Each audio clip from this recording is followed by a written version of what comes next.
त्याचे video clip बघणं सुद्धा अंगावर काटा मारतो। हे काय चाललंय? आणि अशा लोकांना जर सरकार पाठीशी घालत असेल तर या सरकार आम्हाला मान्यच नाही।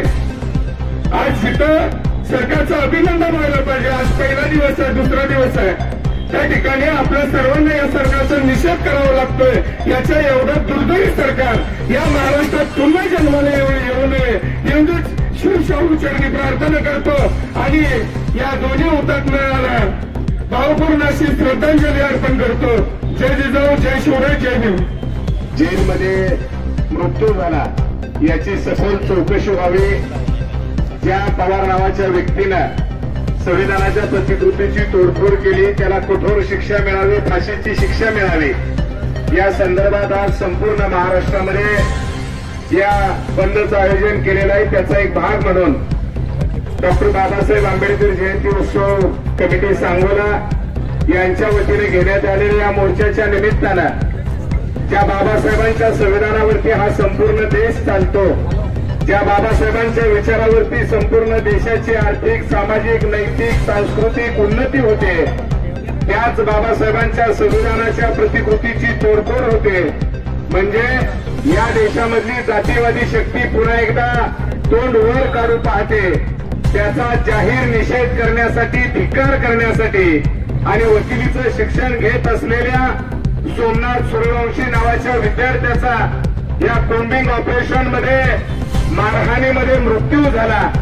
याची सखोल चौकशी व्हावी, त्याला न्याय मिळावा आणि समस्त बहुजन या देशातल्या, महाराष्ट्रातल्या बहुजन बांधवांची जी पोटतिडीक आहे, अर्थ किंकाळ आहे, याला न्याय देण्यासाठी आपण सगळ्यांनी मैदानामध्ये आलेलो आहोत। मैदानामध्ये आलं पाहिजे आणि आपल्या न्यायाची, हक्काची लढाई आपण सगळेजण बाबासाहेबांच्या विचारानं पुढे घेऊन जाऊया।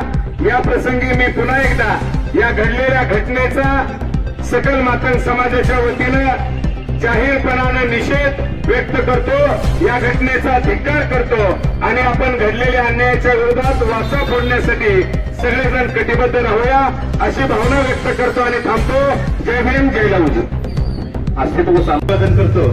परभणी येथे डॉक्टर बाबासाहेब आंबेडकरांच्या संविधानाच्या शिल्पाची जी तोडफोड झाली त्याचा प्रथमतः निषेध करतो। त्यानंतर त्या तोडफोडीत आंदोलकाचं स्वरूप घेऊन पोलिसांनी कॉम्बिंग ऑपरेशनच्या नावाखाली आपल्या ज्या वकिली करत असलेल्या विद्यार्थ्याची तुरुंगात असताना हत्या केली। प्रथमतः त्या घटनेचा निषेध करतो। निषेध करून न थांबता मी सर्वांना सांगू इच्छितो की तुरुंगात हत्या होत असेल तर हे प्रशासन करतंय काय? कॉम्बिंग ऑपरेशन म्हणजे काय? कुणावर जबरदस्ती करून तुरुंगात मारायचं नसतं। याला पाठीशी घालत असताना काही मीडियावर प्रशासन असे उत्तर देते की तो मातीपुरू आहे। मातीपुरू मी सरळ सांगू इच्छितो, मातीपुरूने फक्त संविधानाची शिल्पाची तोडफोड का केली? त्याने एखाद्या हिंदुत्व देवी देवतांच्या जाऊन तिथं त्या मंदिरात का तोडफोड केली नाही? तो मातीपुरूंनाही सरकार ह्या गोष्टीला पाठीशी घालण्याचा प्रयत्न करतो, त्या सरकारचा प्रथमतः धिक्कार आणि निषेध करतो। मित्रांनो, या आपल्या वकिली करत असलेल्या विद्यार्थ्यांना सर्वांच्या वतीने मी विनम्र असं अभिवादन आणि श्रद्धांजली वाहतो आणि जे पण याच्या पाठीमागे असतील त्या सगळ्यांना याचा शोध घेऊन त्यांच्यावर तत्काळ कारवाई करावी। मी तर अशी मागणी करतो की तेथील कलेक्टर असेल, तेथील पोलीस एसपी असेल, त्यांच्या निलंबनाची आपण मागणी केली पाहिजे। कारण का ही हुकुमशाही राबवल्या वरिष्ठांचा किंवा प्रशासकीय यंत्रणेच्या दबावाखाली येऊन हे कॉम्बिंग ऑपरेशनचा निर्णय घेतलेला आहे। कॉम्बिंग ऑपरेशन असतं किती दिवस याचा आपण विचार करायला पाहिजे। खरं तर एवढं बोलून मी थांबतो। जय भीम, जय भीम। मी जाहीर निषेध करतो। मित्रांनो, काय केलं तर आज तिथं म्हटलं जातंय, सरकारी सांगितलं जातंय की ते माथेफिरू आहे। बापूसाहेब तुम्हाला सांगतो, परभणीच्या 100 मीटर अंतरावर सावरकरांचा पण पुतळा आहे। तो जर माथेफिरू असता तर सावरकरांच्या पुतळ्याची त्यांना तोडफोड केली पाहिजे होती। बाबासाहेबांच्या संविधानाची तो आज तोडफोड करतोय म्हणजे हा जाणून बुजून केलेला, हा जातीवादीने केलेला हल्ला आहे। मित्रांनो, आज पाहिजे तर सरकार आज दुसरा दिवस आहे। 2 दिवसापूर्वी तर महाराष्ट्रामध्ये, राज्यामध्ये वेगवेगळ्या घटना घडण्याचं काम या राज्यामध्ये होतंय। खरं हे एक संविधानाला आणि महाराष्ट्राला हे लागण्याचं कीड आहे सरकार। त्यामुळं या सरकारचा मी तमाम महाराष्ट्रातल्या होणार समाजाच्या वतीनं मी याचा धिक्कार असा निषेध करतो आणि त्या कुटुंबाला न्याय मिळावा अशी मी आपल्याला विनंती करतो आणि मी 2 शब्द थांबवतो। जय हिंद, जय